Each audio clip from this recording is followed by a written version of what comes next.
Welcome to Rubber Chicken with the podcast in the middle. I am Gordon. I'm Alistair. And today we're talking about part 5 of Tales of Monkey Island, Rise of the Pirate God.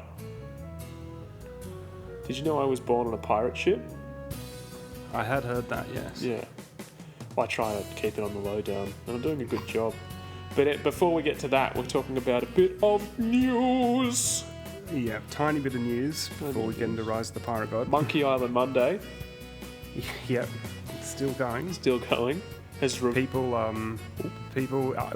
terribly imaginatively supposed that maybe they were going to release each part title per week until it came out. Oh, I don't want that. Yeah, no, of course that wasn't going to happen. No, we've already got one. That's enough. Listen, I don't some want of you too are much naive. stuff. Yeah. Take that, listeners. We have nothing but utter contempt for you. Because we are cursed by the pox of LeChuck. Yeah, we just got Dave Grossman. Yep. Dave Grossman posted a 10-second video of footage from Return to Monkey Island. Yep.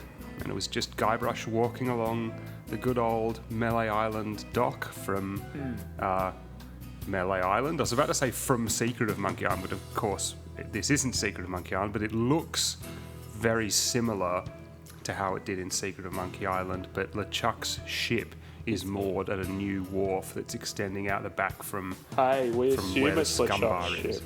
Oh yeah, we assume could be it's Captain LeChuck's Rottingham's ship. ship. Yeah, it's maybe it just belongs to that little chunky ghost dude with the red bandana. You know who it belongs to? The ghost of Morgan Le Fay, I reckon. Morgan Maybe Le Fay. it does. Maybe she's Coming off the maybe back she's going to be a big part of this, and it's going to follow on It's from gonna the be ending of Tales. Direct really follow-up heavily. Yeah, to it's that going to end cliffhanger. with crudely emulated Telltale tool footage. And previously on Monkey Island is how it's going to start. Imagine having that kind of final cliffhanger bit reimagined in the new graphic style. I was thinking, imagine the meeting between like Disney and Ron, where they're like, yeah, you have to begin it with where the last one started, ended, to avoid brand confusion, and just the deadpan look on Ron's face as he receives I like to that news. imagine that meeting and everyone in there's wearing like Disneyland Mickey Mouse hats. He is, yeah, like, including Ron, who looks really, really serious. Yeah. But it kind of works at the same time. So yeah, we've got this view of Guybrush coming down from the lookout tower. Yeah. Across the dock in front of the Scumbar, and he exits the same place on the screen that you do in Secret, which is kind of really cool. The Scumbar, I kind of feel like this is the one scene that in Secret that you see the most. Do you reckon? You kind of spend the most you have to time. walk back and forth past this area quite a lot. Yeah, Ron talked about how it was hard going back to play Secret because it's so slow walking back and forth. Yeah. Because, you can't lightning jump anywhere or anything. Yeah, and one thing I noticed is that Guybrush moves at quite a brisk clip Yeah, I noticed now, which looks good to me. I think it's going to feel nice to move Guybrush around. Yeah. I was looking at this and thinking, I bet this is going to feel good on a Switch, on a controller. Or, is that what it's primarily developed for, possibly? I think it's definitely been very optimized for non-traditional control schemes. Dave did say in a comment that it's got a versatile control system. Yeah. He said, it's versatile. If you've got a mouse, you can point and click. If you've got a controller, you can drive him around. I like that. Yeah, I think that makes sense. It's like we've said before, it's the same with the visuals. This is a game for 2022. Yeah. And it needs to be able to be playable on a controller, because so many, even PC games are played on controller now as well. Yeah, and people are getting their games from all different places. It's not all just nerds with their PCs in 1990. Yeah, emulating Windows 3.0. Hey man, just because I got that working. I'm doing it too. There's also a re-elect governor poster, but it looks like it's Carla's face. Yeah, that's the rumour. Now. That's what people are saying. On the poster. Yeah, that's what people are saying around the scum bar. There are pelicans. Oh, yeah. That's the bird. That's going to be, I'm going to say that's the bird for this game. The pelican. Curse had chickens. Escape had ducks. This one's got pelicans. Secret had seagulls. Yeah. Tails. Revenge had parrots. Tails had dead seagulls. Yeah, dead seagulls and the Pyrite Parrot. Yeah, don't get me started on the Pyrite Parrot. I want someone out there in fan art land to make a picture of Return Guybrush with a pelican on his shoulder. Yeah. I agree. That would be cool. I'll do that. I might do that next after this. Stay up late. Draw it with your art line pen. Okay. The other bit of news is that we're on Twitter.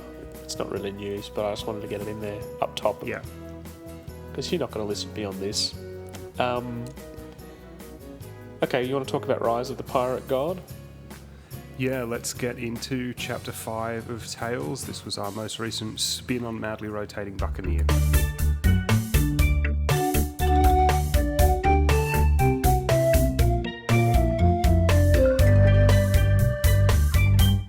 How to attack this. Rise of the Pirate God is the last part of Tales of Monkey Island.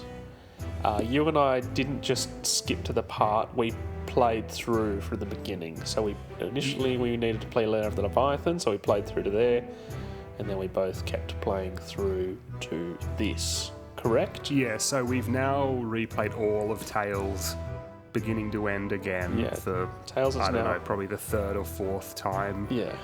The third time, I think, probably for each of us. I'd say the third time. I don't think I replayed... So I played through this on release. I don't think I replayed this much. That chapter in particular. This chapter, yeah, and I think there might have been a reason for that. That said, I think you and I agree that this is the best chapter of Tales. Yeah, I think it's the most interesting. Yeah. And the least annoying of the 5 chapters of Tales. There are some annoying puzzles in this. Oh yeah, for sure. Yeah. It's not without unannoying bits, but... No. But I also like it. Here's what I am glad that Tales exists, because it's a bit more Monkey Island, even though it's not exactly what I would like. I just want to get that out there. Yeah, I mean, you know, if it wasn't for Tales, we might not be getting Return. That's right. You know, if there hadn't been another Monkey Island game after Escape, we might not be getting Return now. Yeah, and we might not have had Monkey Island for 20 years. Yeah, exactly. So yeah, apart from maybe the special editions. Yeah, and I think every series kind of needs the real Black Duck. Yeah, but a lot of people think it's Escape. You know, it is interesting reading comments online, and for a lot of people, they think Tales is better than Escape. I think for some people who came to Curse first, and for whom the first 2 games were probably a little bit old-fashioned, I think for some people, Tales is actually often people's second favourite after Curse in the series. Yeah. Okay, I find that very surprising. This is definitely my least favourite of the Monkey Islands. But yeah, I agree. I think it's the weakest of the 5 games. I think by far we'll have a whole episode probably where we go into. I think a discussion comparing detail. This to Escape, I think, would be pertinent. Yeah, I think so. I did want to say, and we talked about this a bit in our Lair of the Leviathan episode, I talked about Lair of the Leviathan as being of its time. Yep. And this was the time when it wasn't just Telltale, loads of companies were experimenting with episodic gaming. Yeah, this episodic thing felt like it was going to be the future, and then it just went away really quickly. Yeah, it kind of died out. The last game I know of that was released episodically to a relatively rigid schedule was Life is Strange 2, which came out only in 2019, I think, but that seems weird to me. And I mean, I didn't play that until 2020, but it seems weird to me that they were still making games like that in 2019. Yeah. There are some indie games that are probably coming out in chapters, like, this is going to mean nothing to you, but like Deltarune and stuff like that. But in terms of games that are being licensed or produced by major studios, Yep. I definitely think that it's something that was a bit of a blip on the development landscape. I think episodic gaming was replaced by DLC, basically. Yeah, I suppose so. And I guess I'm glad we didn't get some Monkey Island game that was tied into DLC. That would have been awful. Well, I think this... I don't think that this could have sustained itself for another Monkey Island game, and I think probably people at Telltale were probably hoping they would get to make another Monkey Island. Well, they'd already done another Sam and Max, right? By this point. Yeah, they did 3 series of Sam and Max. They did a lot. They ended up doing a lot of Walking Dead. I have a funny feeling that someone at Telltale was hoping they would get to make a Morgan Le Fay spin-off game. Yeah, okay. That makes sense. Do you reckon? Yeah, Do you reckon now that you've said it. checks out? I think so, yeah. Got some fun. I think Morgan was developed in the hope that she could carry her own game. Okay. I have mixed feelings about Morgan Le Fay. I'm not sure if we'll get into it in this episode or in an episode discussing a different part, maybe part 4. Yeah, I mean, we could talk about her a bit, but maybe it's just worth... Well, I did want to think, do you remember the lead up to this chapter? Yep. Everyone's like, oh, Guybrush is dead. Yeah. What's, to jog your memory if you're a bit fuzzy, Guybrush gets killed by LeChuck at the end of chapter 4 of Tales. He gets run through. Yep.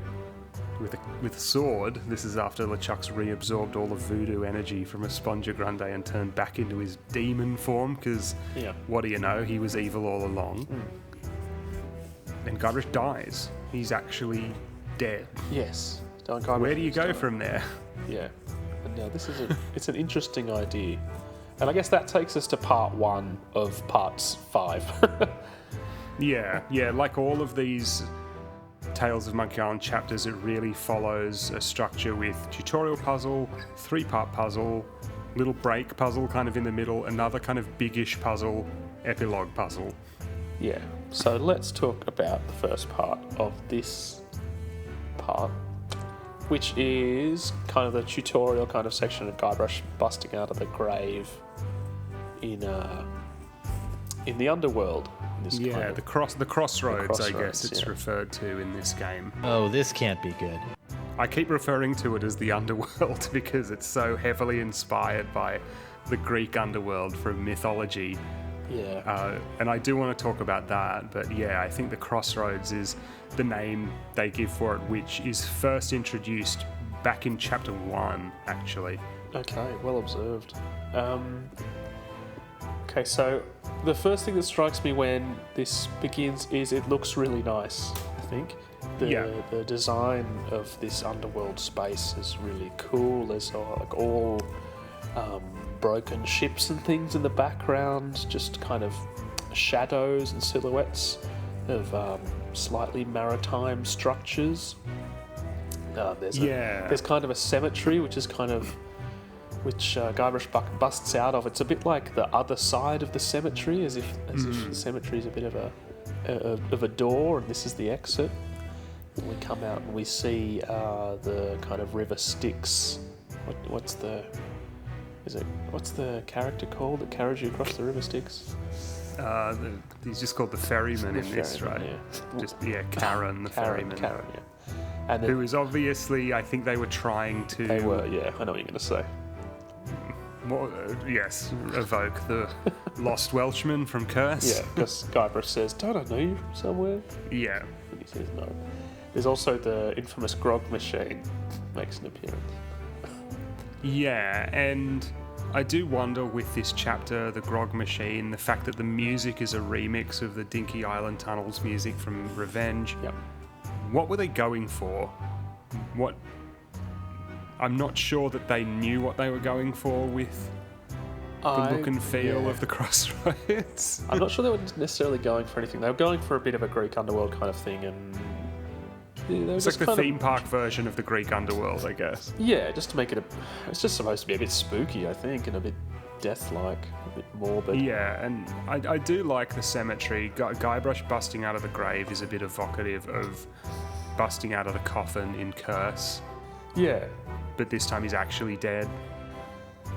Yeah, I like that. It's kind of somber, the graveyard. It's not spooky like Curse. It just feels kind of sad.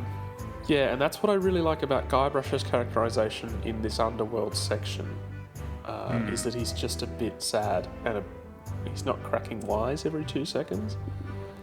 He is, but not as much. And there are little character moments done masterfully by Dom, where Guybrush just seems like he's given up.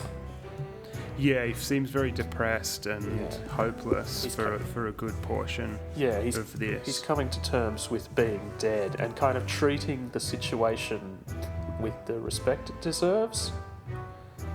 There's one moment where you can click on a dead tree and he just kind of makes this kind of quiet grunt, as if the tree reflects his situation. And it's like, that's a really nice little piece, really nice little moment, I think, in this part. And I think that's why this part kind of works in that way. Yeah, and when you're in the graveyard, there are, of course, the obligatory comedy gravestones and stuff, but I think some of the gravestones are actually the graves of characters you met earlier in the game who've been killed. Nipperkin, it's implied that Nipperkin's mentioned a couple of times. Noogie? Yeah, Noogie, it's implied that the others either killed him or fed him to the manatee or something. Or that they've been killed in LeChuck's, rampage. Guess we'll get to that. But that's kind of eerie that these characters have been, they're dead. Yeah, because you don't really ever see anyone die. Characters don't really die in Monkey Island games. Maybe spraying the ghosts in secret and Ozzy getting squashed in Escape. I think Ozzy getting squashed is the only character that's died before, if Ozzy even died in that. It's implied. Yeah, I think so. As far as I can remember. Oh, the ghosts, but not the ghosts, the pirates on the roller coaster that go into the lava, but they're not dead. They kind of return that's more like a comedy thing where they're just transformed. Yeah. Really. Yeah, this is a really nice, somber little moment. I would have been okay if the vast majority of the game was like this. Yeah, I think having made this underworld setting, I think they probably should have set more of the game in it. Yeah. I think not to skip ahead, but revisiting places we've already been to save time and money on environmental assets, and LeChuck's Super Mario Bros. 3 ship are not as interesting locations. I was going to ask you about that later, Yeah. I don't mind the idea, and we're getting ahead of ourselves, I don't mind the idea of skipping into past locations, because it's kind of done kind of well. Again, to skip ahead, it's really similar to the ending of Loom. Yeah, I thought that when I was playing it. I thought this is just like Loom. Yeah. Yeah, well, that's kind of the opening scene. You convince the boatman to take you across the water to the crossroads, and then that character just mysteriously disappears because his story is done. Yeah, and the boat very audibly is running on a track. Yes, like more the Pirates of the Caribbean ride. Yeah, more. I know intent isn't necessarily important, but I don't feel like the intent is to to make any point, I feel like it's more just to be funny, that it's meant to be like a theme park ride, but I could be wrong. Yeah, I think it is meant to be funny. You've got the turnstiles and stuff. I do think, especially based on the thing I told you the other day that I saw that Mark Darren posted on Twitter, I think they were trying to link with the ending of LeChuck's Revenge in some way. But I'm not really sure what they were trying to do with that. And Curse, I think there's a moment. Yes. Yeah. We'll get to that. Yeah. Yeah, so we use the grog machine. The grog gives you... There's not much about that. It's just... but it's a definite reference to Secret. Yep. Yeah, and then we're taken over to the kind of main expanse of the Crossroads, which we have a map with 4 different locations on it. Yeah. So there's Five the entrance. locations. Yeah, there's the entrance, the main square, and then the 3 locations based on the 3 trials from Secret. Yes. And we meet the character of Caleb. Yeah. Who's the kind of this creepy underworld caretaker kind of character. He's got a... Yeah. He's meant to be a spell master. He talks in riddles. He's lost his dog. He's not dead. He's not portrayed as dead like some of the other characters. No, he seems to be a kind of otherworldly figure. Yeah, especially from like his character design. His face doesn't look necessarily human. Yeah, he makes me think a little bit of like someone like Glottis from Grim Fandango.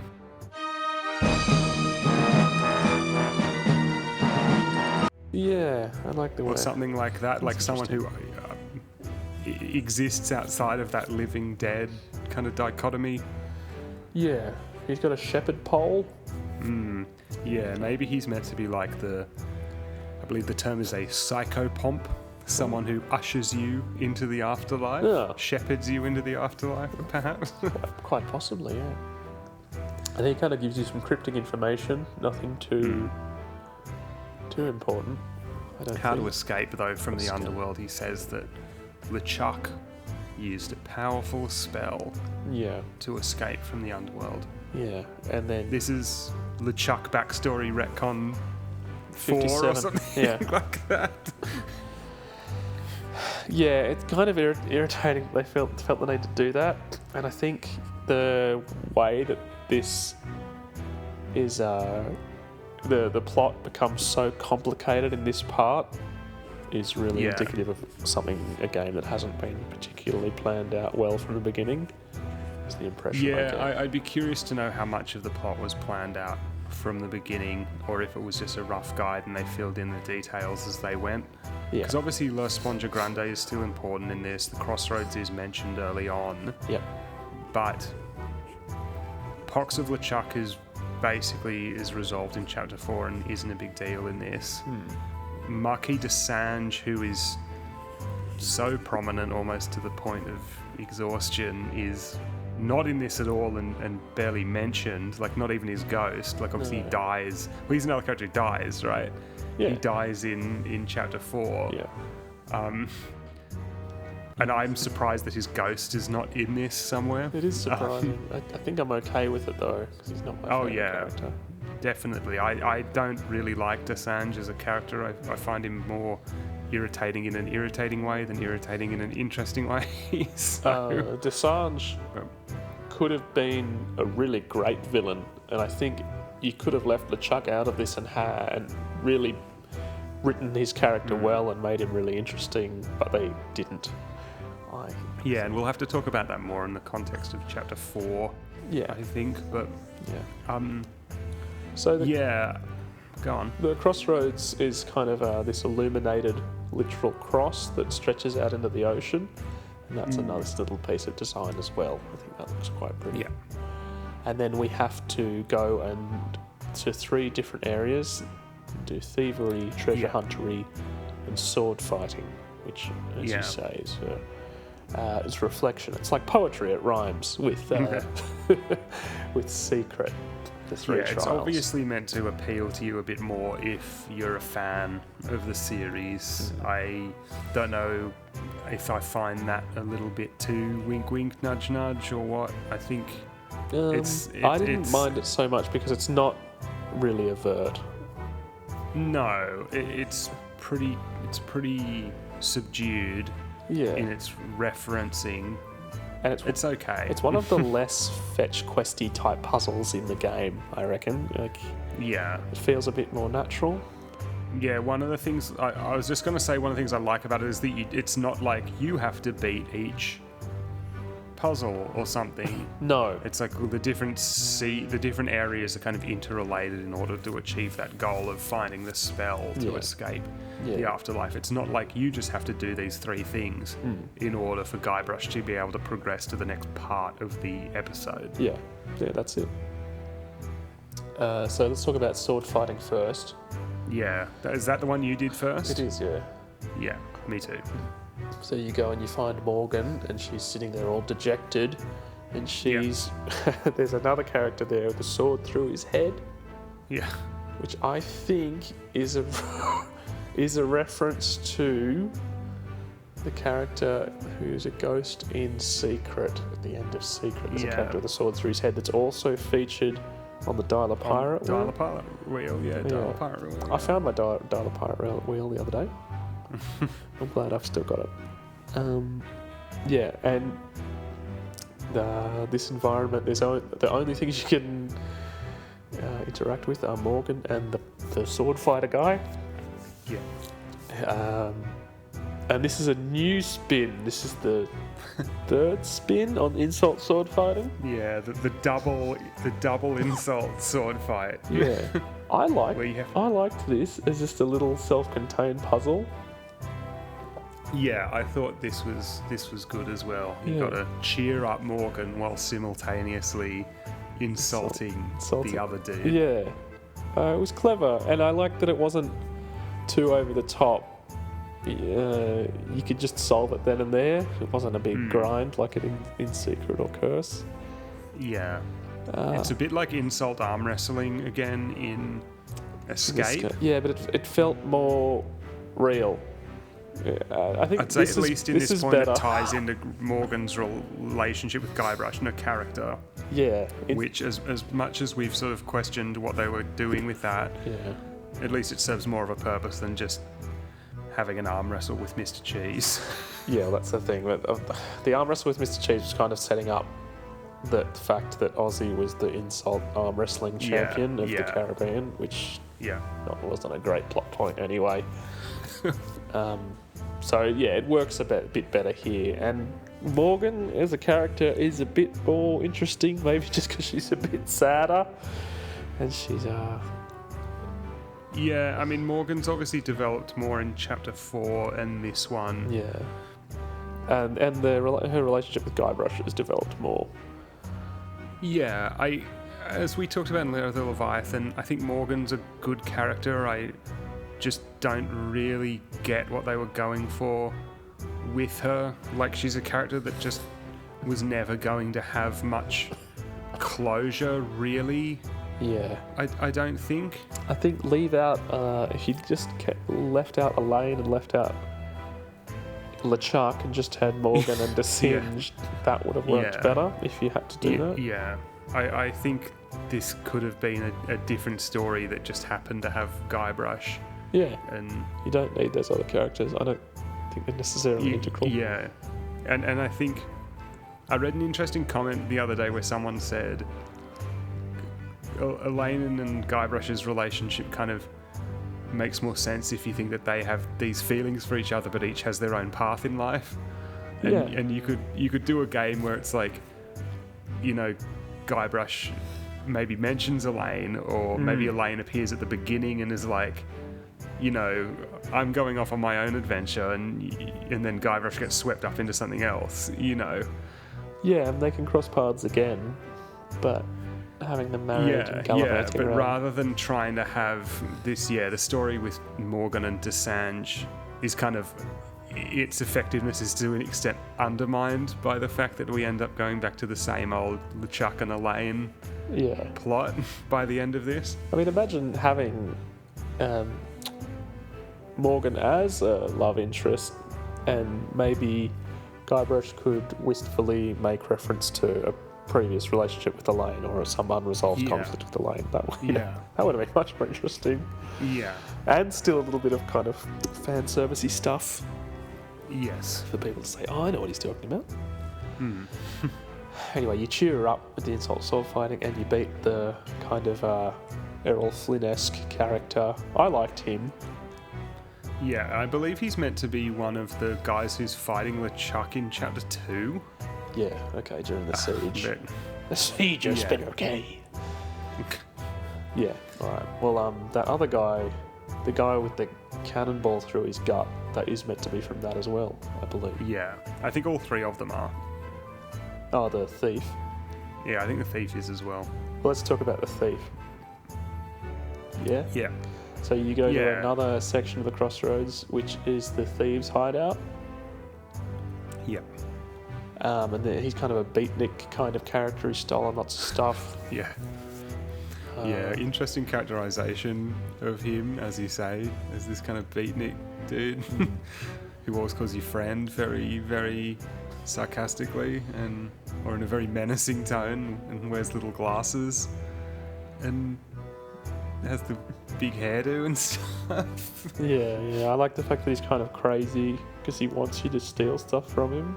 Yeah. It's almost yeah. like he's bored.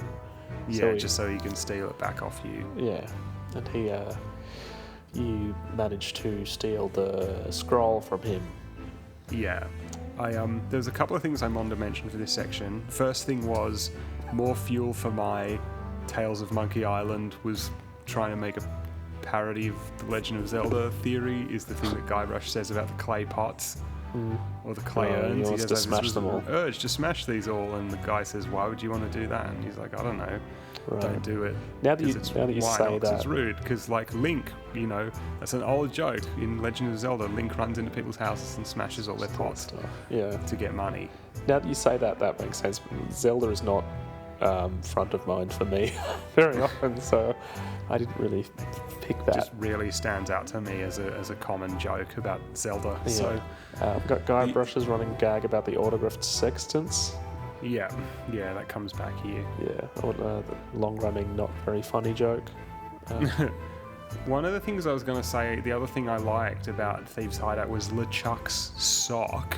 Yeah, that did feel like the end of LeChuck's Revenge, didn't it? Yeah, I like the fact that it's just like an old-fashioned tube sock Yeah, with the stripes on the running around the top. I'm wearing some of them right now, I think. Yeah, well, that's the thing is that is very like LeChuck's Revenge with the underpants, Yeah. where you're giving the big wedgie. Yeah, It's very similar, like, underneath his pirate outfit, LeChuck is just wearing kind of modern day-ish, or maybe like 50s or 60s kids' clothes kind of thing. Tying back to that creepy Brother Chucky yeah, the creepy brother Chucky thing, and this is kind kind of of element. this is where we talk about how it's hard to get the tone right, especially of Yeah. the first two games. And I think this is where they do get it right around this first kind of act of Rise of the Pirate God. I feel like is the most tonally in step with the first two games, and maybe that's Yeah, it's interesting that they start bringing back the anachronisms in this bit. They've got the grog machine, the ferry of the underworld seems to be a ride on rails. Yeah, LeChuck's sock, the plastic anchor, just to skip ahead to the treasure huntery. the treasure hunt bit as well. Yeah, yeah. These games are always funny. The Monkey Island games are funny, but the comedy often in the earlier games is derived from the absurd rather than the kind of cheap sitcom dialogue of the later games, especially this game. Yeah. Yeah, and I feel like that's where this part works as the best part of Tales. Yeah. Stuff like that. I did find, going back to this, because I played through the opening and then got up to the main 3-part puzzle, and I was thinking, I spoke to Caleb and I thought, what am I even looking for again? And I did feel a bit directionless at times until, all right, I need to find the spell that LeChuck hid and then get the appropriate items to cast the spell.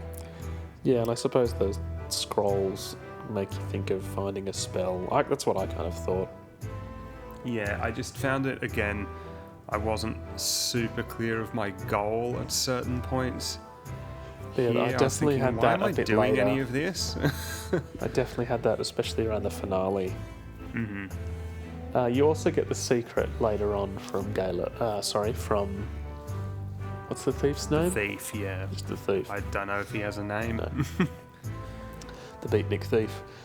And there's a cool Jolly Roger rug, which kind of reminds me of the smuggler's tablecloth in Curse. I believe they have a skull and crossbones tablecloth, don't they? A pair of ruthless smugglers. Yeah. The third section, if you finish talking about that, is treasure hunting. Again, I like this scene. I like the scene of these huge piles of treasure just carrying off into the distance. Yeah, stretching off forever. And that you can these pirates are so obsessed with treasure hunting that it doesn't even matter that their value is lost because there's so much treasure. It's just about doing that. Being a pirate is about digging up treasure. To quote that video I mentioned to you earlier, 3 short arguments about the secret of Monkey Island by Innuendo Studios. Yep. If you're interested in Monkey Island, look this up. In the Monkey Island world, to slightly paraphrase what this guy says, pirates don't dig for treasure in order to get rich. They dig for treasure because that's what pirates do. Yeah. Well, and that's really exemplified in this. And this goes back to the first 2 games. It's more about the idea of what being a pirate looks like, or what we imagine when we think of pirates, as opposed to Guybrush doesn't actually find treasure. Yeah, what piracy actually involves. Yeah. So I like this bit. I think the bit where if you try to dig, you just get Pyrite Parrots. It's one of those things where you go, okay, this is obviously a puzzle solution for later. Yeah. Also, Guybrush has a shovel. Where did he get the shovel from? It's not in his inventory. He has a shovel and a sword throughout the game that don't show up in the inventory. Yeah. I think it's just that's part of his pirate kit, apparently. Yeah, his pirate utility belt. You can also break a bone off the sign. That says There's multiple gags where you can ask skulls if they're Murray. Yeah, that happens a lot. Throughout the game, you can ask 2 different skulls, I think, or 3 different skulls maybe if they're Murray. And he says that he misses Murray, kind of. Yeah, yeah.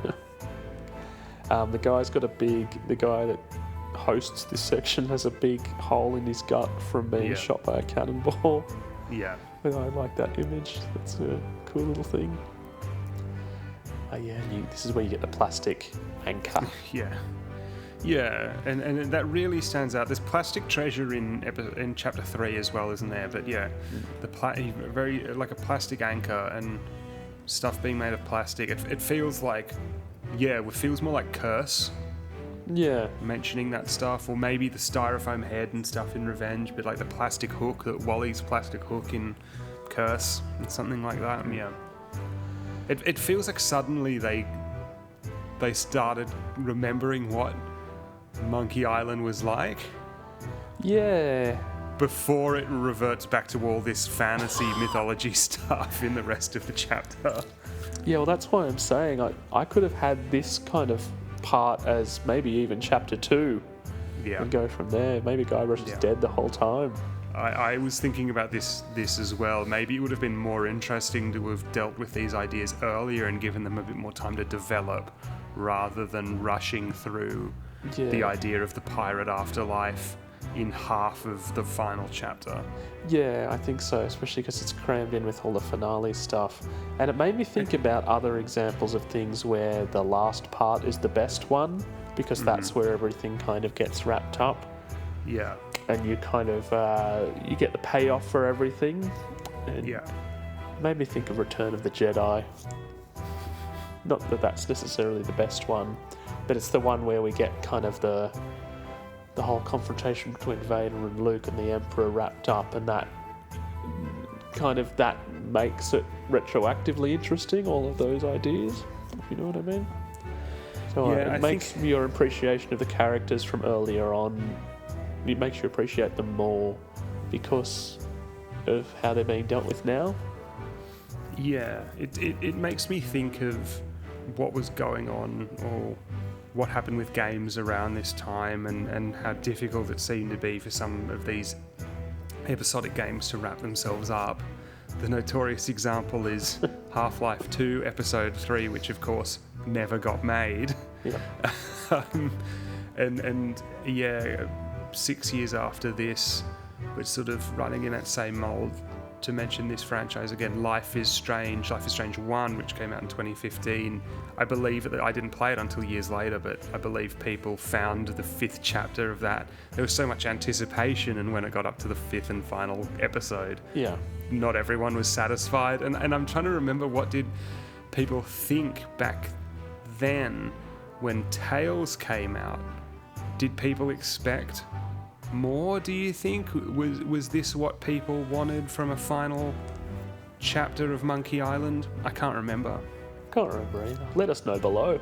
Yeah, if you remember what it was like. Because I can't for the life of me remember at all what it was like. I'm trying to remember what I thought of this. All I remember is the teaser with the picture of Guybrush's grave that I think they posted on the Telltale website or something like that. Yeah, okay. I think I remember liking the spooky underworld stuff, and then there's a reason I have very little memory of the finale kind of stuff. Yeah, me too. All the stuff of backtracking through the different locations I had completely forgotten. Yeah, I had no memory, and I had forgotten all of the puzzle solutions and everything. Yeah, again, like we said with the Leviathan, it was like playing this for the first time. Yeah. One thing I'll say about this, which I said to you when I played it, when the first time I played this in 2009 and the second time I played this in 2015, I think, I found this part, I couldn't get through it without a walkthrough. Okay. And that is bizarre now, because I found it incredibly easy. Okay. Like, maybe I was too immature or something. I didn't have enough patience. I don't know.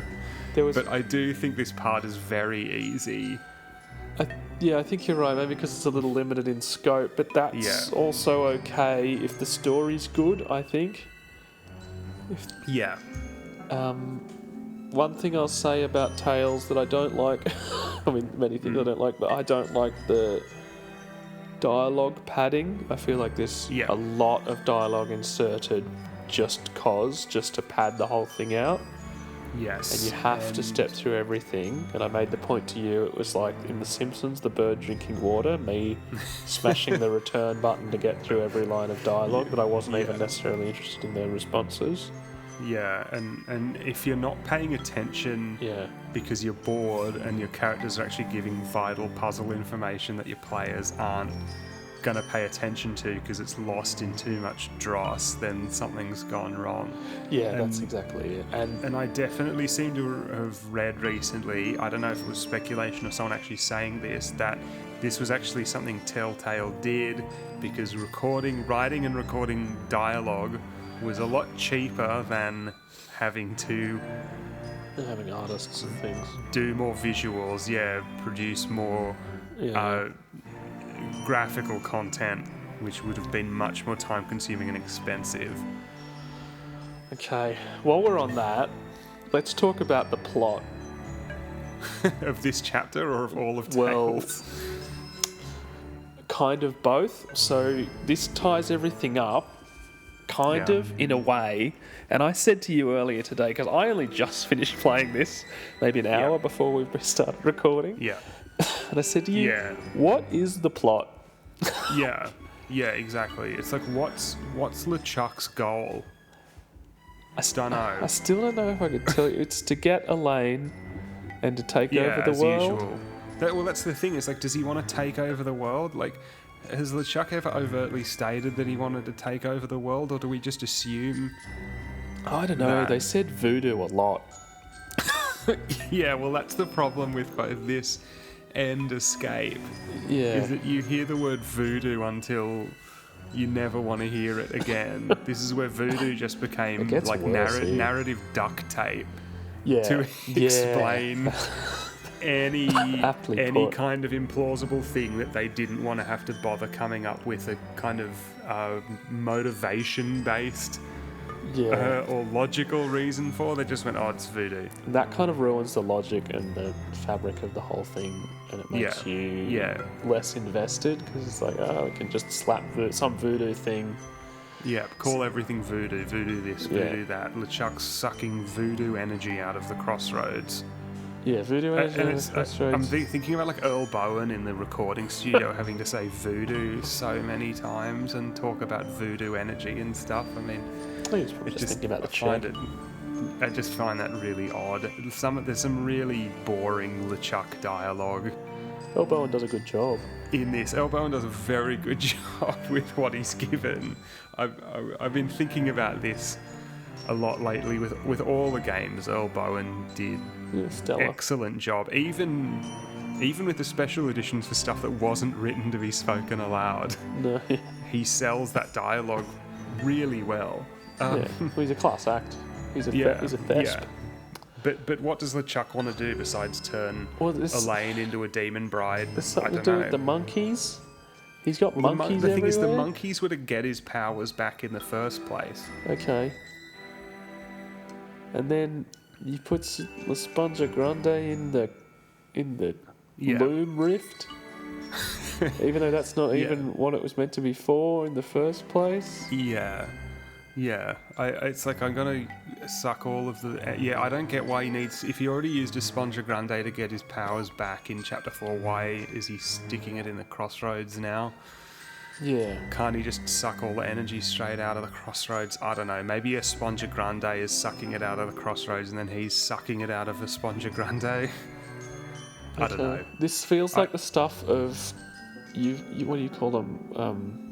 Doorstopper fantasy novels? Yeah. Well, what it actually makes me think of the way that big finales in modern Doctor Who get written. Doctor Who, where it's like the clap your hands if you believe kind of explanation for sci-fi stuff, where it's like, oh, the energy's going through the energy barrier that's going to be transferred through the this and the that and blah, blah, blah. You know, and it just means that big coloured lights fly everywhere. It has no bearing on anything. You don't really know what's going on, which means you can't really get invested in the plot because you don't know what to do to stop it. There's actually, to make a completely random digression, one of the more recent Spider-Man movies, you would not have any interest in this, but one of the villains, the way he pretends that he's a hero for the good chunk of the film is by saying all this bullshit that sounds like the stuff that people say in these movies and in these TV shows. He talks about like drawing energy out of blah blah blah and all this stuff, and people are like yeah, and just believe it because that's how people talk. It's kind of, I wish someone had realised how irritating that style of writing is, like that's just 15 like years ago. Well, we were talking about Escape before. I watched earlier today the ending of Escape just on YouTube. I mean, I'm familiar with it. And it's dumb, but it's simple. Yeah. You know what the goal is. At least you know what's going on. Yeah. Ozzy wants to take over, break the wills of all the pirates in the Caribbean so that he can take over and make lots of money. And he doesn't like pirates because they smell bad. And LeChuck's there. For reasons. As the young kids say these days. And then you fight LeChuck and that's it. You know, it's stupid, but it's at least you know what the goal is. This is a bit like the opposite of the ending of Escape. In Escape, Ozzy wants to shoot voodoo magic all over the Caribbean, and in this, LeChuck's sucking all the voodoo magic out of the Caribbean. It makes me wonder how much of this is kind of a reaction to Escape. Were they trying to kind of do I better? think it is. And again, but it is interesting to think that Mike Stemley was a project lead on both Escape and this. Yeah. Was he reacting to the response to his own work in Escape? I'd be curious to know. I'd be curious to know that. I'm gonna have a Google around that. As I was telling you the other day, I was watching one of those Cressup Twitch interviews with Mike Stemley the other day, and he seems like a nice, funny man who is good for Sam and Max and stuff, and seemed to really care about and like Monkey Island. So it's interesting to see how different people bring different ideas to this property. As I say, I'm glad this exists. Yeah. But part of the fun is poking holes in it. Can I say, since we've sort of run away a bit, I was just going to bring it back to when you find the spell. Yeah. Because you get Franklin the dog from the graveyard, and you get Caleb to be the marker, basically, for the treasure chest. Yeah. And one of the things that I got prompted by a hint for some reason for this was that if you give the sock to Franklin in the main Crossroads Centre, he won't do anything. But if you give it to Caleb, he will react. Oh, okay. I didn't get that hint. And fall backwards. Yeah, I think it's because I still had hints on, like, Caleb says something about, what's that smell, or something like that. Oh, right. And I was like, I got to give Caleb the sock. Okay. I should have turned hints off completely, but... no, they're not that hinty, I find. But I think the thing was, it was like... That was the kind of thing where I'm like, so the sock wouldn't work on Franklin, but it would work on Caleb, which I found a little bit annoying. Often the hint system is just Guybrush saying, I feel like I should pick something up here. Yeah. And it might even be something you've already picked up. It can throw you off, actually. Yeah, I definitely got confused by it when it wasn't giving helpful hints in other parts, but I did find that a bit strange, but it's... That whole sequence, I think is okay, and then I think once you open up the hole and fall onto LeChuck's, Super Mario Brothers 3 shit. Yeah, well, let's talk about that. Let's talk about That's Act when 2. things start to go a bit less well. Yeah. So as you say, his ship looks like all these cracks appear like at the end of Loom, and you can go through time and space to all these different parts from the other parts of the game.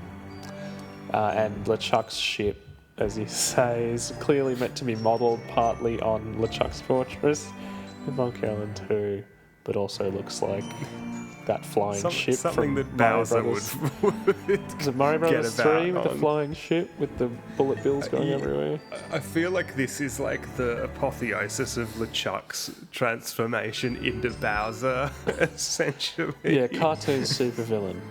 Yeah, that likes spikes and castles and lava and stuff like that. Yeah, very Gene Simmons. Yeah, it is very kind of that kind of Like look, isn't it? Demonic imagery, and the sky's all red. Demonic glam. Yeah. Okay, two things I like. Fighting skellies. Yeah. No, you can never not like fighting skellies. Skeletons are always fun. Yeah. Reference, I reckon, to Army of Darkness. Yeah, I wish they talked. That would be cool. I wish they were more like the Curse skeletons. Yeah. Because the Curse, I was rewatching again for whenever we talk about it, the opening of Curse today, actually. Yeah. And I love the fact that the skeletons have got like water wings on and floaties and stuff like that. Yeah. How romantic. Yeah, and I mean, maybe it's because they're meant to be like holiday makers who've been transformed or something, but I think it's really just because it's funny if LeChuck's crew have all this kind of gear on that makes it look like they're at the beach or something like that. They do get some funny reactions and stuff, the skeletons. But I like that they have different little funny hats on. Yeah, and that kind of thing. But I would have liked for them to have talked. Yeah, definitely. All fighting skeletons, I think, are a reference to Jason the Argonauts, which is kind of an indirect reference to Army of Darkness as well. Yeah. The other reference, I believe, to Army of Darkness is Bad Elaine. Yeah. Which is Bad very Sheila. Reminiscent of. Yeah, with the spiky sort of coronet thing on and that kind of thing. Yeah, the crazy eyes and stuff. I think she initially goes up as part of a ruse to distract LeChuck. Yeah. But she gets turned into his undead bride. Yeah, demon bride Elaine. Right, yeah. Don't know about what was going on with the writing for Elaine here. I don't think they really knew what to do with her. I don't think they knew what to do with Elaine for all of this game. Yeah, I think that it's... I don't know, I just don't really care. I'm like, yeah, I'm sure Elaine's going to be fine. She will be fine. And I feel like, yeah, they just don't give her very good or interesting lines. They don't really know what to do with her. No. I feel like Alexandra Boyd was probably not given a great deal of direction, or at least not terribly strong direction about what to do. That's the impression one gets from this. Her delivery here. Yeah. Because it just sounds like she's doing like panto villain kind of voice. Yeah. And so there's not much to Yeah, it. why didn't they just There's let her speak and then put an effect on it? I don't know. Yeah. Getting away from that scene, though, the rest of this part is skipping around. You go and see Van Winslow. He's on a raft, and he's in a relationship with one of the mer people from part 2. Yeah, Anemone. I do like the joke that Winslow says that LeChuck claimed that the raft in the middle of the ocean was the monkey's natural habitat. Yeah. Because he needed the monkeys to be at specific compass points or whatever in order to... Yeah, I never really understood what was going on with the monkey. Again, it's not very well explained what the point of putting the mystic monkeys at different places really is. No, and what makes them mystic in the first place. Yeah. Yeah, what's the difference or anything? Yeah. I did want to say, I'm just kind of panning through some footage of it at the moment, the Scumbars upload of this part. I like the fact that LeChuck keeps referring to him as Ghost of Guybrush Threepwood. Oh yeah. He doesn't call him Threepwood or anything. He always calls him Ghost of Guybrush Threepwood, to maybe sort of put him down a bit. And I do admit that I like the way that they did the animation for when he gets hit by the root beer. Yeah, and he turns into the skeleton. It was just like in Secret, right? Yeah, which is a recreation of when LeChuck gets hit by the root beer in Secret. His kind of head dissolves and then the headless skeleton falls down onto the ground. Yeah. Yeah. Let's talk about the crabs and the voodoo lady. Yeah, the two appearances of the voodoo lady is some crabs and a dead a seagull. seagull. Which is in another part, which I assume is meant to be the jungle on Flotsam Island, possibly. Yeah, either Flotsam Island or Spoon Isle or whatever from Siege of Spinacay. I'm not sure which. The voodoo. This is another thing with the plot. The voodoo lady is supposed to have been controlling LeChuck in every game. Yeah. But also possibly not doing that. She says she hasn't done that. Yeah. Don't believe everything that you hear. It's like, I feel what? like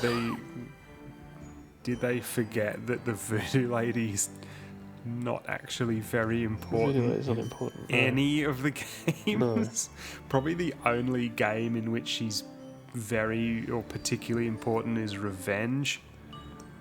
Yeah, arguably. Arguably. Because she helps you build the voodoo doll. She helps you a bit in Escape as well, I suppose. Yeah, that's true. She helps you find the map, right, and and the do chest. something with those heirlooms. Yeah. So that's another plot thing I don't really follow that well. Yeah, I find this idea of like, ooh, what's the voodoo lady up to? Yeah, who cares? She's sinister. I'm like, nah. No, that doesn't work for me. I would have left that out completely. I don't care. I don't mistrust the voodoo lady. I've never particularly thought that there was anything sus going on there. Having the voodoo lady as a kind of character, is it Skyfall and they make M kind of a main character, the Bond film? Yeah, exactly. It's like because you're scraping the barrel to kind of try to find another character that's in the series to use. Yeah, it'd almost be if like they'd made Stan a really important character, It'd be like if LeChuck was like, we have to get Stan here because he's the key to everything. Yeah. You know? Yeah, well, that's a criticism of Part 4, where his jacket actually becomes a Yeah, well, plot yeah. point. This is the stuff that's really on the nose, I find. We'll get to that. Yeah, but, we'll get to that. But yeah, the Voodoo Lady thing, it's reminiscent of the H.T. Marley kind of thing in Escape, where Herman becomes an important character because he's an old character. You know, it's just a bit not good. I think trying to generate some mystery out of this really didn't work. I think the mystery of Monkey Island was always more in the world than it was in the other characters. The other characters in Monkey Island they're basically just plot devices. And I mean, I get that this game tried to make them more than just that, but you can't make that work purely on their roles then in the previous games, because they were never really used that way in the previous games. No. We are inclined to compare this to previous games, but even in its own right, I still don't think it really works.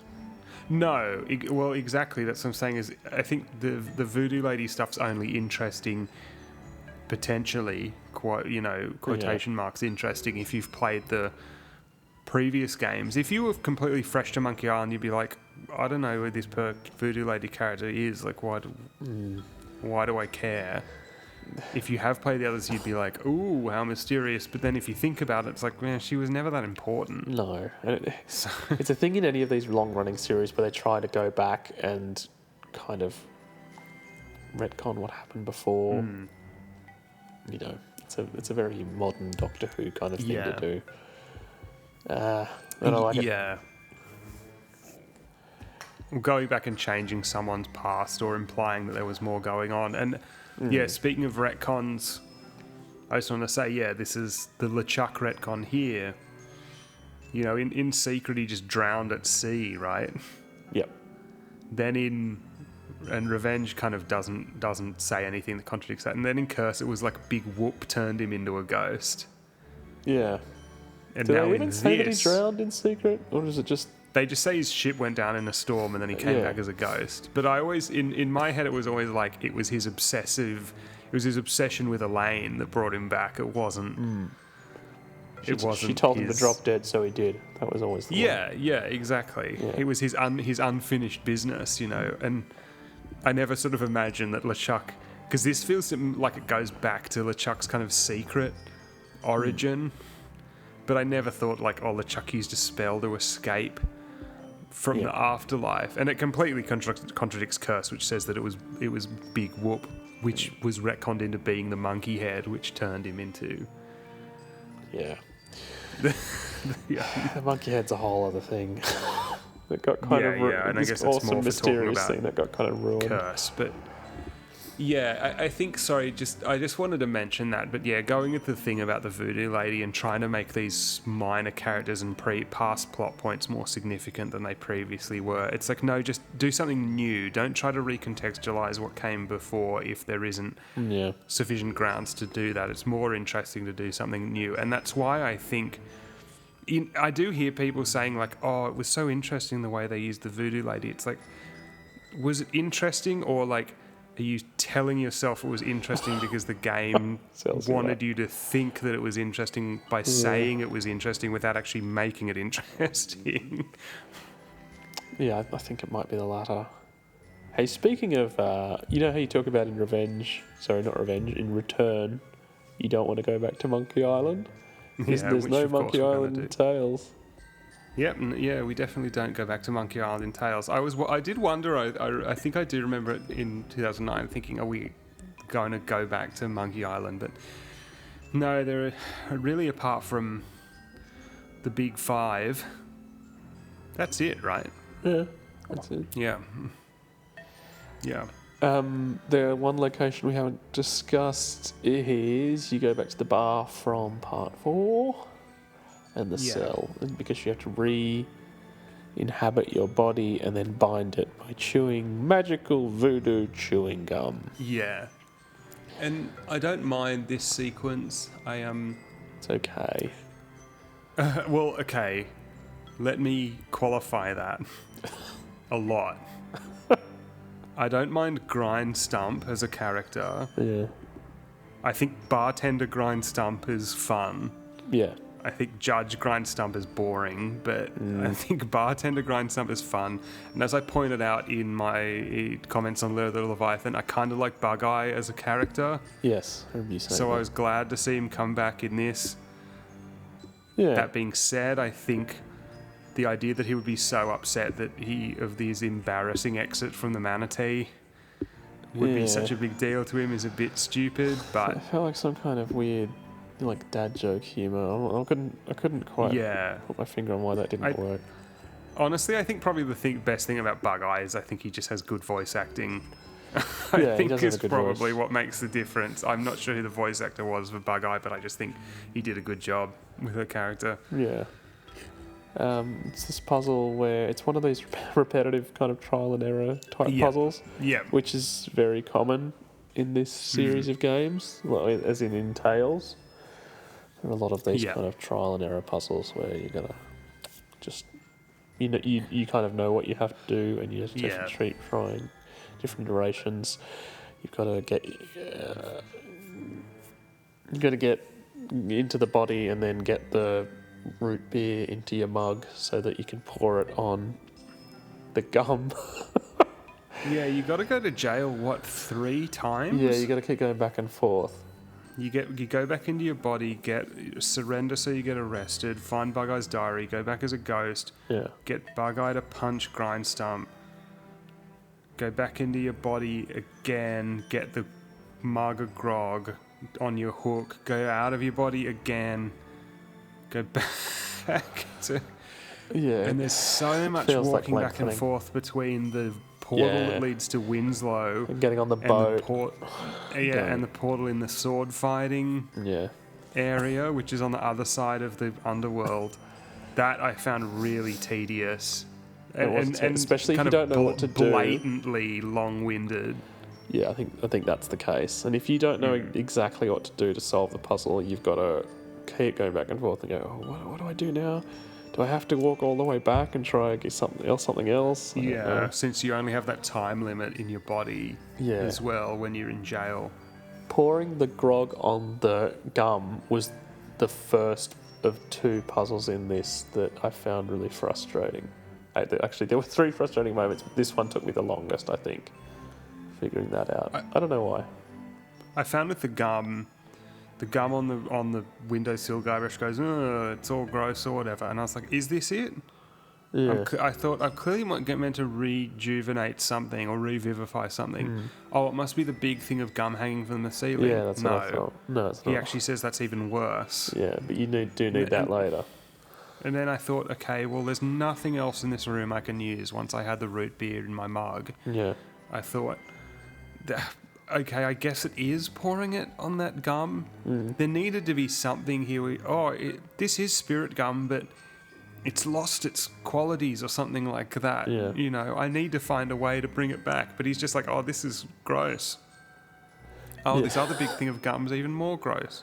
But then you had to go and trigger something elsewhere later to go back and get the gross gum.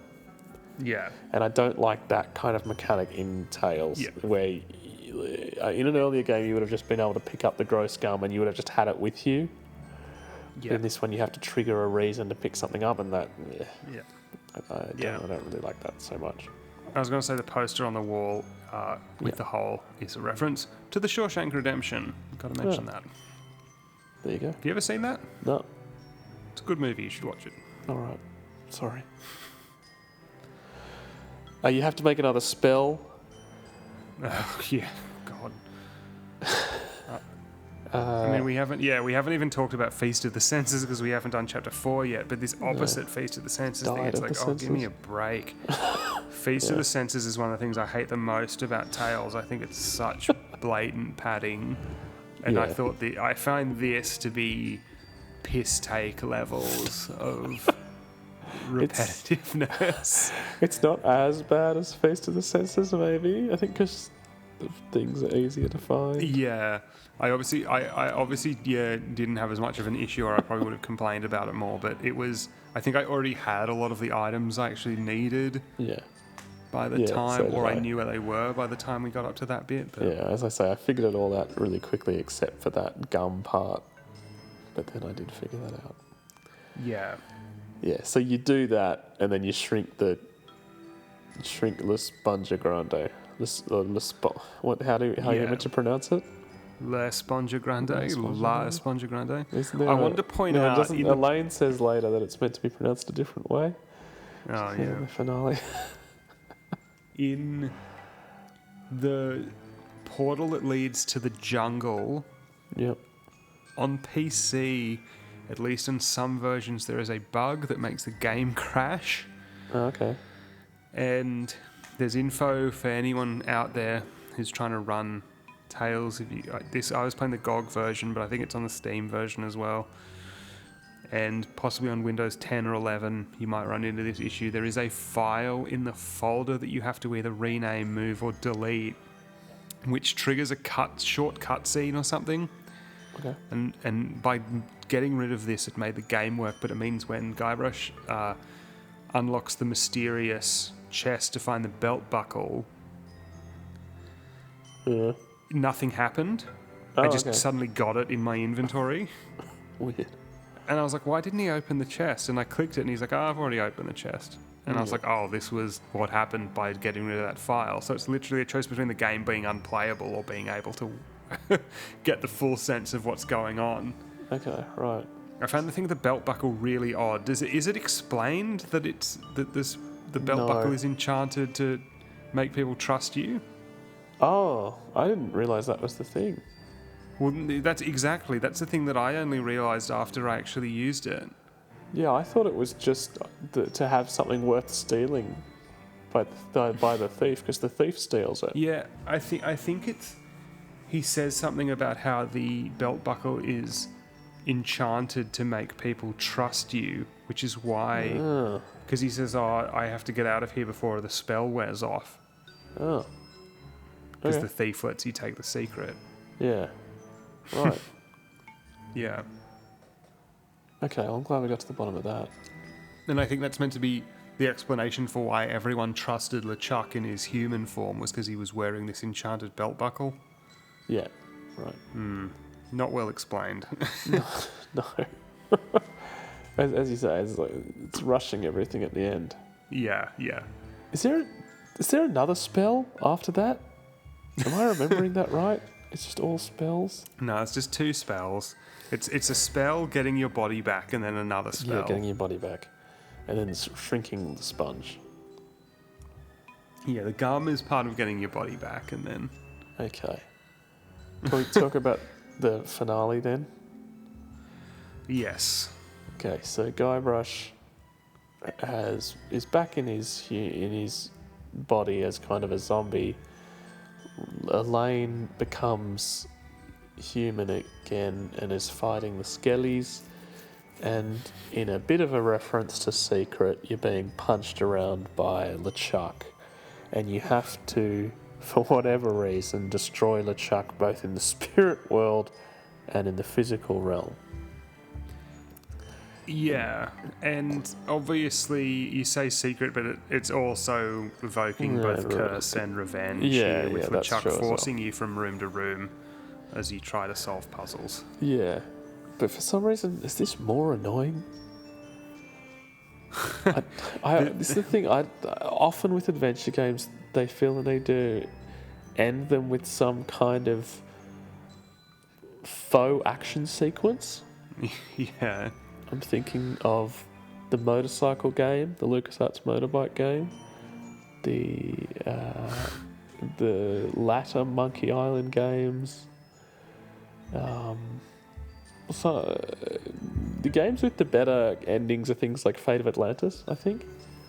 Yeah, where there's a dialogue puzzle. Yeah, kind of a logical dialogue puzzle like that. This is kind of a faux action sequence where you get punched around and you just have to get back into the rift. Right? Yeah. And you do it by firing yourself out of a cannon through a rip in the sail that you've made with your hook, and getting LeChuck to land on the right space at the right time. This was quite a frustrating puzzle, I found, because I couldn't figure out. It's like I knew what I had to do, but I couldn't make Guybrush do it. And I think if that's the case, then that's not been well designed. Yeah, it's quite contextually sensitive, right? Getting him to stand on the door. Yeah. It's like you have to slide down. You have to get... LeChuck punches you up onto the thing. You have to have been keel-hauled, grab the keys from the skeleton under the ship, unlock the door with the grog in it, get thrown into the quarters and lift the door onto the barrel of grog to make the seesaw, get punched up, rip the mast, get punched up again, ride the hook down after you've asked Elaine to light the cannon. To jump then stand on the thing. But you should just be able to, once you've built the catapult thing, you should just be able to stand on it. You shouldn't have to do it in a certain order, I don't think. Yeah. It's a bit dodgy. Do you think this bit where all of the characters from the earlier in the games, like, well, it's not really all of them, it's just Bug-Eye and Winslow basically, and the mermaids show up and attack LeChuck's ship. This feels like one of those things where it feels like something from a TV show or something of this era where it's like, remember this character? Yeah, they're all back to help. And I mean, they'd all been in it, but it's like they've all shown up to help. Yeah. And they never actually do anything. Yeah. It's just so that you can go, oh, the gang's all here.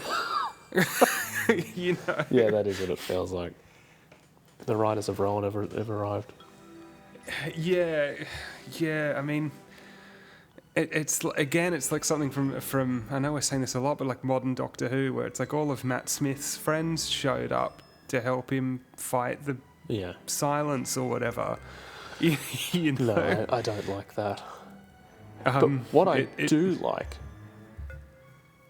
is once you're in the rift, sacrificing your last shred of holding on to life in order to close the rift. And then and then LeChuck is defeated. And what I like is after that, is that Guybrush is just left alone in the crossroads, and it's silent, and he just wanders around. There's only one thing you can do, but that's another nice little moment that really makes this part stand above the rest, I think. Yeah, I think it is a nice ending. It is a payoff for Elaine giving you the ring. Yeah. In chapter 2. Yeah. Again, it would be more impactful if the game had done more with Elaine. Yeah, if you'd had the ring for another reason, maybe. Yeah, if they'd had a good sense of why she was in it. Yeah. Don't have her in it. That's what I would have done. Because then she's like, "This was my plan all along." And it's like, really? It was your plan for Guybrush to get killed and for you to get turned into a demon, was it? Yeah, all that stuff. I never trusted LeChuck, really. Yeah, that's just not indicated at all earlier on. Like, she completely there are no hints towards that before this chapter. I think it felt like they were going, oh, Elaine has to always be one step ahead like she was in Secret, so we need to have this. But it doesn't really feel like there was much of a plan for as far as the story goes. And I mean, that was always... The whole point of that in Secret was because it makes Guybrush look stupid, which is the joke. Yeah. It's all part of the joke in Secret is that Guybrush doesn't actually accomplish anything in the entire game until the very end. Yeah. And it's like people forget that when they're writing these things. It's like 1 and 2, Guybrush always gets to where he needs to be ultimately by accident, not by despite everything he did, not because of everything that he did. He's completely inconsequential to the plot. And I did want to point out there is actually a skeleton wearing like a rubber ring, like a rubber ducky ring. I noticed. You just find that scrubbing through footage on YouTube. Yeah. But yeah, I think this final puzzle is pretty annoying. I do like that the first time you get fired out of the cannon, Guybrush puts the pot on his head. I know it's just a remember this joke, but it did make me chuckle. I'd forgotten it. Monkey Island? Yeah. It did make me chuckle, I will admit. Okay. Replaying this. I definitely got the reference. I didn't care for it. Yeah, having Elaine, it's like it's all sort of summed up at the end where you have Elaine and Morgan both stab LeChuck. It's like, this is meant to be significant, but I don't know why. I don't know what significance I'm meant to take away. It wasn't fleshed out earlier or anything. From this image. No. Yeah. But I do like the scene with Guybrush all on his own in the underworld. Yes. It's nice. Oh, and the other thing that's worth pointing out about that ending as well, which I mentioned to you the other day. So in his YouTube video, The Upsetting Secret of Monkey Island, B-Mask speculated that it sounds like there's carnival music when LeChuck dies at the end of this. And again, I looked up Mark Darren, one of the leads on this project who wrote this episode, on Twitter recently posted that there is indeed the sound of a roller coaster. Yeah, I can hear when that when LeChuck I played it today. Dies in this. He says a sound of a roller coaster taking LeChuck away or something like that. I like that. Yeah, it's interesting. Did they really have any kind of consistent idea about what all this meant? I don't think so. Possibly not. But I don't know what to make of that. Is it sort of implying that these characters are, at the end of the day, all still in an amusement park, that they're all still kind of amusement park characters, that they're all kind of fake people in this fake world? I don't know. I don't know either. It's hard to say. The complexity of the plot kind of undoes that kind of cleverness. Yeah. And I think the characters' relationships, especially Guybrush's relationship with Morgan, taken too seriously for that kind of theme to really hold, because surely by that logic everything would be kind of inconsequential. I don't know. It feels like they were trying to do some interesting stuff here, but didn't really have a strong unifying thesis for any of it. No, and it feels like they kind of maybe got to the end of part 4 and went, how are we going to wrap all this up? Yeah. You know, have we written all this? I don't know. Was this all planned out 6 months in advance? I don't know. Do you think Guybrush just coming back to life with no consequences at the end is a cop-out? I couldn't see them not doing it. Well, yeah, I know, but still. I guess that's why I say it would be better if that was the way, if they'd brought the undead thing, the undead Guybrush up to, say, like part 2 of the game and spent, you know, if the whole game was actually just Guybrush being dead and then it was more about him becoming alive again, I think then it would have had more resonance. Yeah. And it comes back to me thinking, is it meant to be that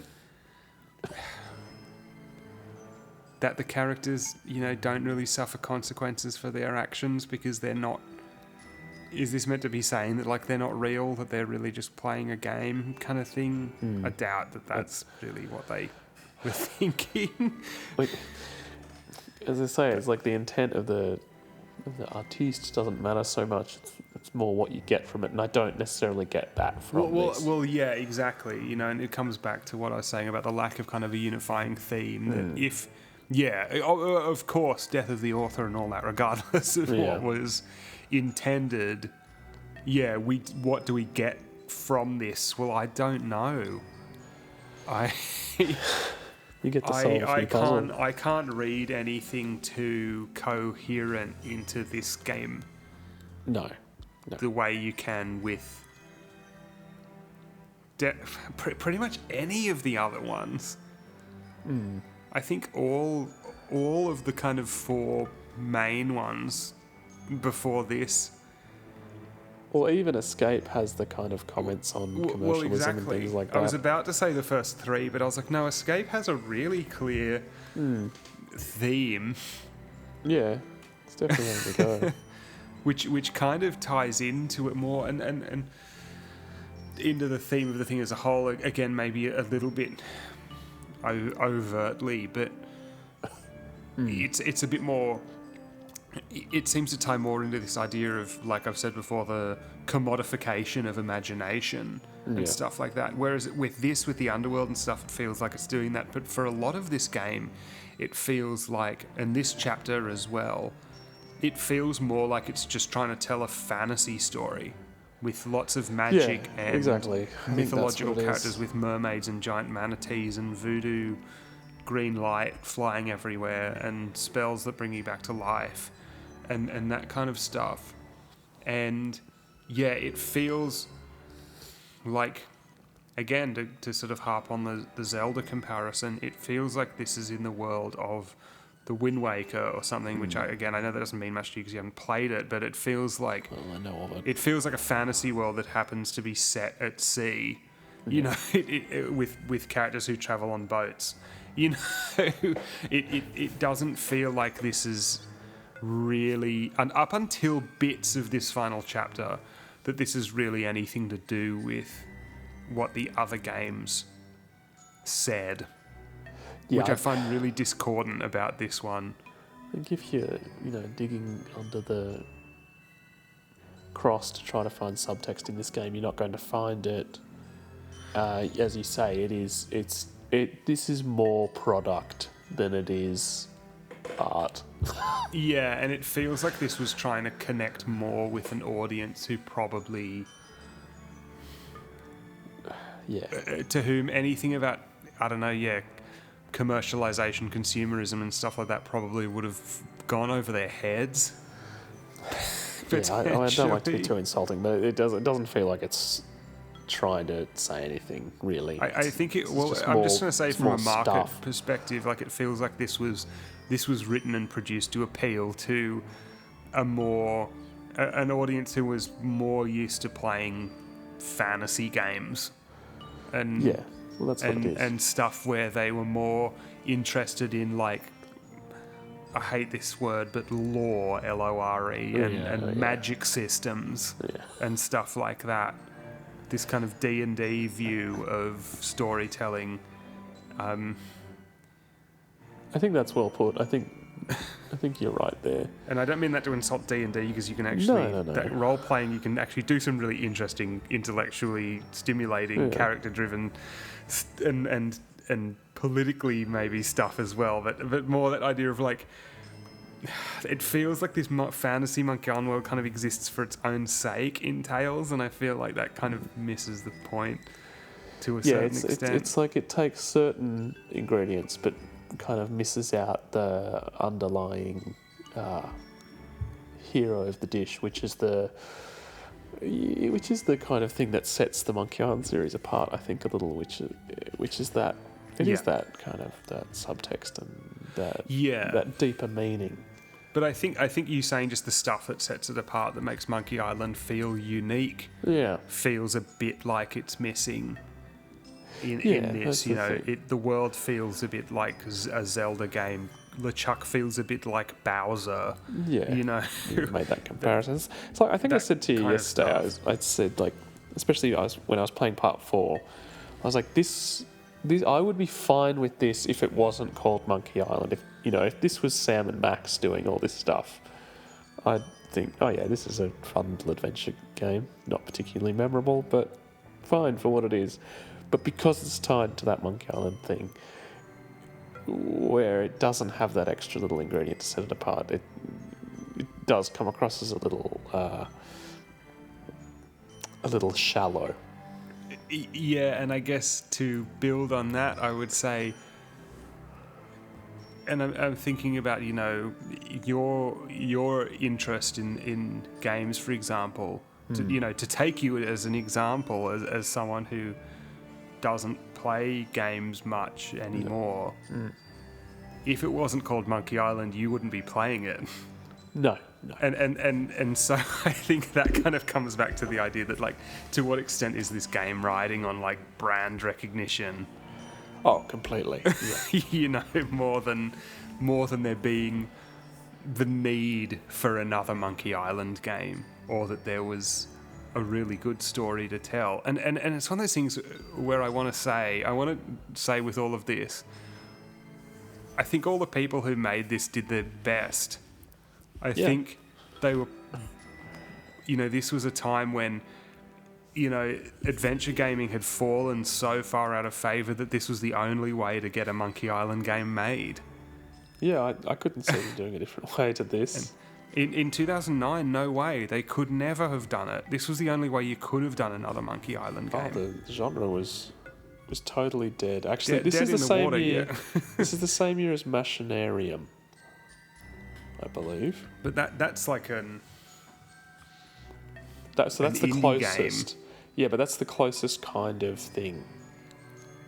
Yeah. To what Monkey Island is, I think, to what adventure game, and that was the state of adventure games at this point. Yeah, and there were always adventure games being made in the background using AGS and stuff like that, but they were really underground. Yeah, and totally. they still are to a significant extent, all that Jedi and all that kind of stuff.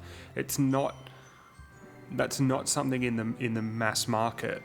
No, adventure And gaming. hasn't Telltale, though, was trying to, and ultimately they were very successful with Walking Dead, but were trying to appeal to a broader market. But there were pretty serious, I think, technology and time and budgetary limitations that they had to work with, even for a supposedly valuable property like Monkey Island. Monkey Island, supposedly valuable, but was it valuable? I wonder how this sold. Really. Well, that's the How many question people I were always interested in wonder: this? is why does Lucasfilm keep letting people make these, even if they're 10 years apart? Yeah, because I don't think Return to Monkey Island's going to make any money. So, I hope it does though.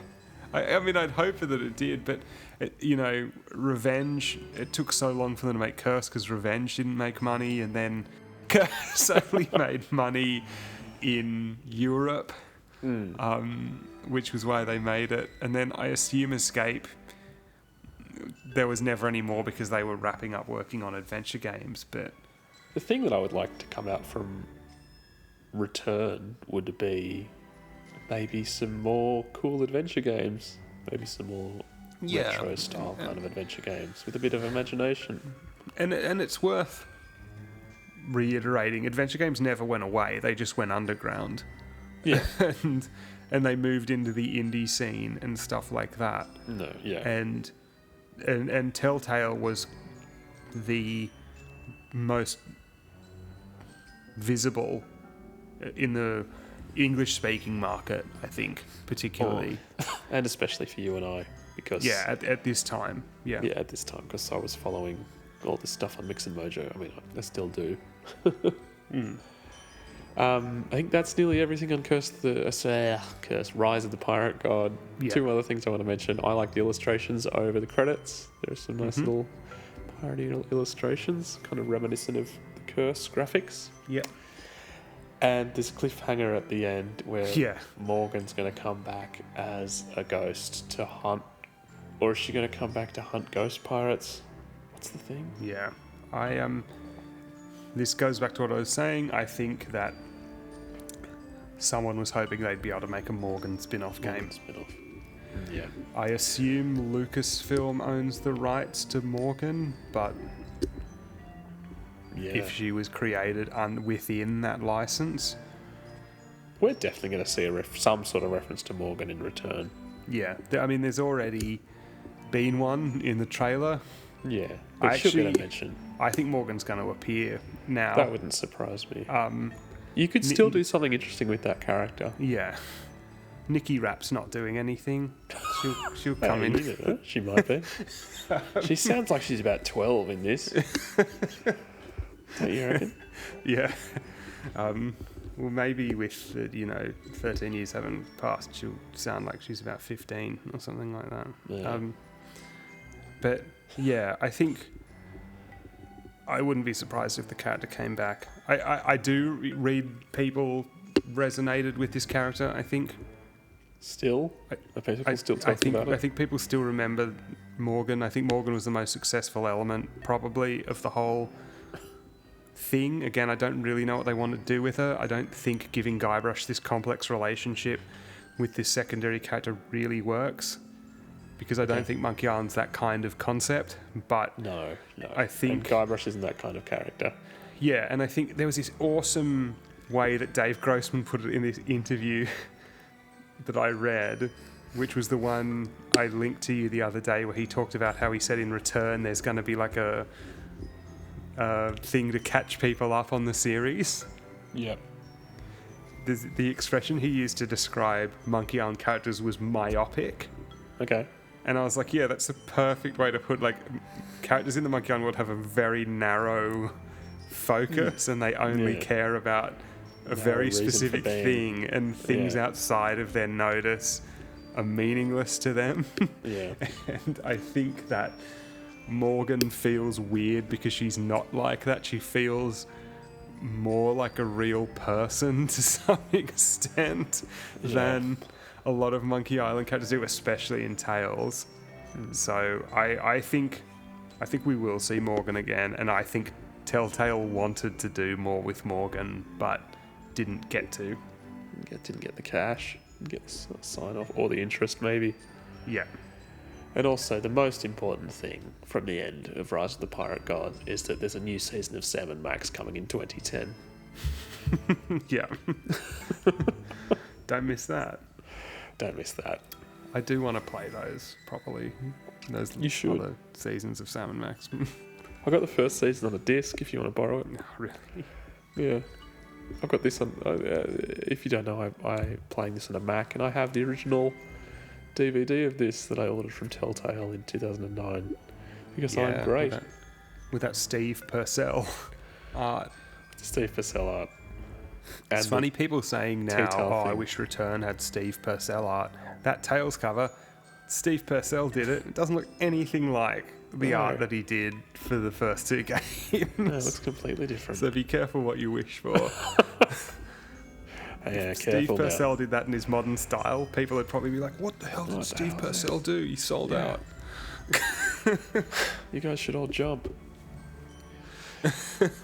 All right, I think that might be enough on Rise of the Pirate God. I More think than enough Rise of the Pirate God discussion. we'll definitely do a Tales retrospective at This some has been point. a big chat about Rise of the has Pirate been. God, and It yeah, has. we do need to do a proper been a long retrospective.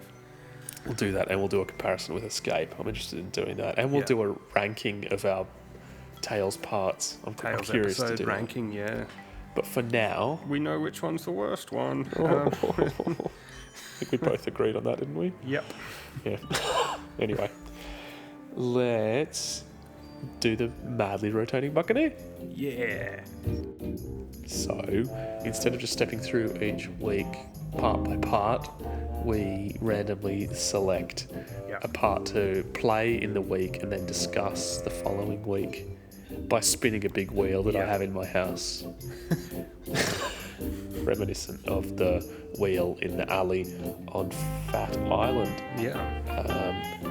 As we're members of the Gamblers Club, I love saying this bit, we get to have a second spin if we don't really feel like playing the part that we got. Deal? Deal, although I think we're never going to take this because we're always just going to power through whatever we end up getting. We managed to get through that one, so...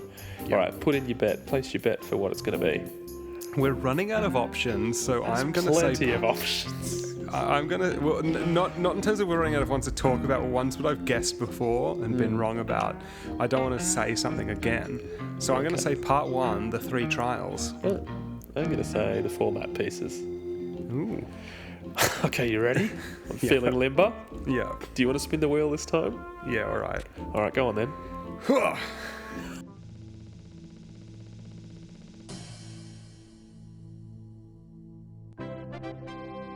Okay. Yep. It's part 3 plus. Guybrush kicks unusually large butt.